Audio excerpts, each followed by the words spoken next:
Granier worried more and more that something terrible was following him. That death would find him out here, far away from the only place he really wanted to be. This is my second film working with Adolfo. I couldn't imagine making this film without Adolfo. And I find that a lot of my style as a director comes from the freedom that I have from working with him. He's got such a brilliant eye, but he's also just a very thoughtful storyteller. Working with Clint is great. We have very common taste, which is a good start, but also I feel like we push each other in a way that can take us to different levels.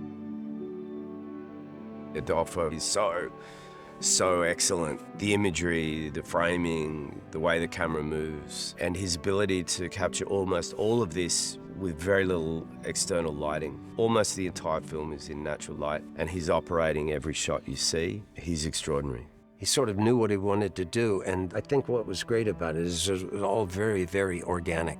A lot of locations required having a small camera so we could fit anywhere. And because we were doing also a lot of handheld, it was important to have a camera that was easy to move around and just follow whatever is happening. What are you thinking about? The main character is really quiet, so it felt really important for us to following that rhythm somehow. Just capture it in a way that felt like we were actually there in the room with that quiet character. The way I wanted to approach the film thematically, and specifically with portraying this reverence for nature and the magic of the natural world. We just cut down trees that have been here for 500 years.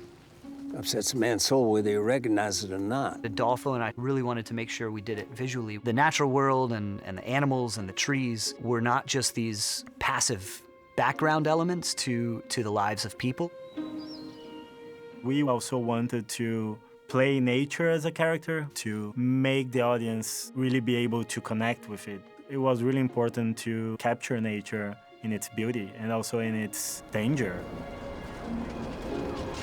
When there's a low budget on a movie and there's certain things that need to be shot, there is a sense of like, oh, how are they going to pull that off? How are they going to pull off the fire on this budget? It was really impressive to me in the end. It was actually almost better than I thought it was going to be. There is something magical about fire. Capturing that destruction of a real cottage was really important, but we couldn't obviously make a huge forest fire, so for that particular scene we used a lot of lights. So it was also gratifying for me to realize that it looked quite impressive.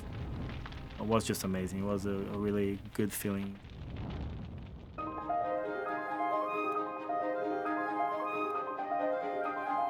We were trying to make a period piece and something that felt very historically accurate, but also not fall into something that feels tired and help it feel like modern and traditional at the same time.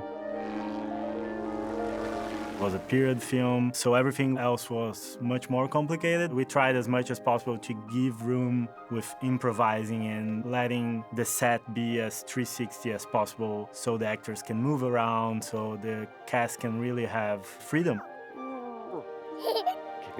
It was the most rewarding creative act that I've ever done.